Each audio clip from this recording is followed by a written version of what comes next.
fontes. Uma memória não precisa de fonte. Não, Ela é isso. basta, para a memória funciona o vivido. Exatamente. Né? E é por isso que ela tem uma carga tão grande de verdade. E de afeto, e de emoção. Não, que ela mexe com afeto e emoção. Sim, sim. No sentido da Porque é a textura do vivido. Aí é a coisa da testemunha, né? A testemunha é só o que viu, o Histor do Heródoto, ou a testemunha também é aquele que ouviu a história, né? Que é o Primo Levi discutindo isso. É isso um homem, né? Ou até a testemunha é aquele que constrói, no Fumes o Memorioso do Borges, que é uma outra dimensão bonita. É uma outra dimensão. Mas a testemunha é aquele que se compromissou com o vivido. Mas esse é sempre um movimento da memória. Exatamente. Tem isso tudo que você está falando, do afeto e tal. A fonte é uma outra coisa, porque ela é um recurso da história, eu acho. A fonte é aquilo, são tudo aquilo que é um rastro do passado, né, que é um vestígio que ficou do passado, e que o historiador transforma, então, que são documentos, documentam alguma coisa que o historiador transforma em fonte, quando ele manipula, né? Porque para acessar o passado, ao contrário da memória, o historiador ele precisa levantar um monte de registros para chegar perto do que seria uma versão razoável, possível do evento. E sempre sabendo que talvez não esteja certo. E a Luísa, acho que tem uma coisa interessante, que no século XIX, desculpa te cortar, você já fala da música, que durante o século XIX a história ficou muito vinculada, era o que a gente chamava de história evenemenciale, e penso que os nossos livros didáticos estão cheios disso. Há uma história eminentemente política e, portanto, fontes e registros eminentemente escritos e políticos. Esses eram os grandes. Então, nós que era considerado documento. Né? Documento eram fontes cartoriais, fontes do Estado, fontes escritas, registros escritos e políticos. Acho que é uma grande novidade na historiografia e que a gente tenta se servir disso, você faz isso muito bem, por isso que eu te cortei da música, você vai voltar com a música, que é que nós considerarmos que outros registros são também fontes e igualmente autorizados. Então, música, poesia, testamentos, registro visual, né? Registro material, quer dizer, arquitetura. Então, eu penso que nós estamos vivendo um momento, desde os anos dos análises, desde os anos 30, desde os anos 40, de explosão das fontes e de equiparação das fontes também. Mas eu acho que são duas coisas também. As fontes, elas são historicizadas, então é por isso que lá no século XIX, o século XIX está pensando assim, como é que ele acredita na verdade, né? O historiador acredita na verdade. Então, o que poderia ser mais verdadeiro do que um documento oficial? Né? E aí ele vai usar a fonte documental. Então para mim só serve esse documento, esse tipo de documento.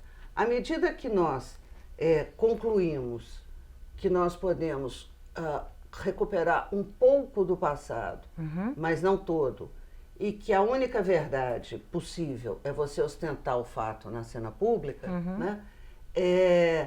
Aí essa recuperação do passado, você perde o conceito de verdade, ou muda para isso, e também a história ela passa a ter que lidar com as outras áreas do conhecimento, e o conhecimento se alarga, se você pensar nas fontes audiovisuais, se você pensar nos próprios recursos da tecnologia. Exatamente. Né? Aí, então, as fontes, nós temos um conjunto muito maior de fontes, porque o campo do conhecimento se alargou, a história teve que interagir com esse campo do conhecimento. E a técnica se alargou. E o historiador perdeu a sua pretensão característica do século XIX, de que ele ia contar uma verdade. Né? E acho que tem uma questão importante, até para os professores, os alunos, que é a ideia de não fazer uma hierarquia entre as fontes.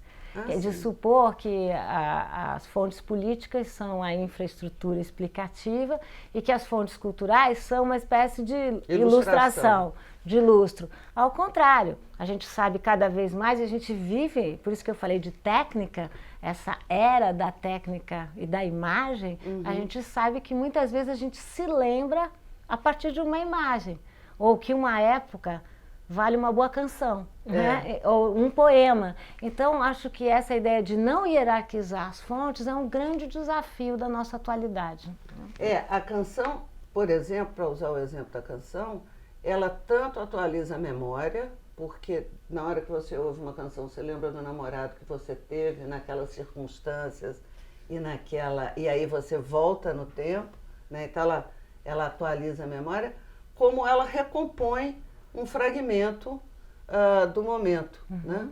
A canção que eu ia falar antes é uma canção do Chico, em que eu acho que é a canção que ele está falando do ofício do historiador, que é aquela canção que chama Futuros Amantes, em que o Rio de Janeiro está inundado, né? O Rio de Janeiro teve um maremoto, virou uma cidade submersa, e os escafandristas mergulham para buscar fragmentos que os sábios não conseguem decifrar, né? Que são as fontes.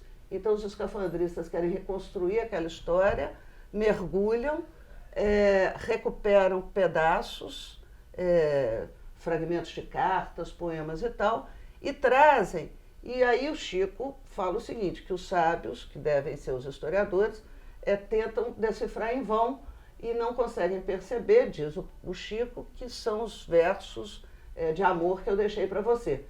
O que pode ser que seja, pode ser que não, porque a gente se esquece de que o Chico é um fingidor, né? É um poeta.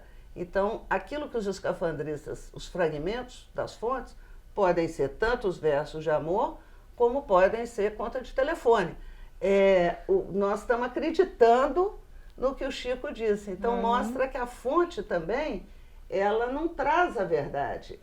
Você tem que saber perguntar a ela. Traz uma representação da verdade. Exatamente, que é isso que o Chico faz. É a própria metáfora do retrato em branco e preto, né? Eu vou te dar uma realidade como um retrato em branco e preto. Quando a gente sabe que o retrato em branco e preto é tudo menos a realidade, ele é um recorte da realidade. Né? E é legal, porque isso dos fragmentos que os sábios tentam decifrar é legal, porque dá a dimensão da fonte. O Chico fala isso e o Sérgio Buarque, que é o pai dele, diz o seguinte, o documento fala, mas você tem que saber perguntar o documento. E o Caio Prado, que nem mas que enfim dialoga com ele, diz assim, e nem todo documento fala. Nem todo documento nem fala. todo.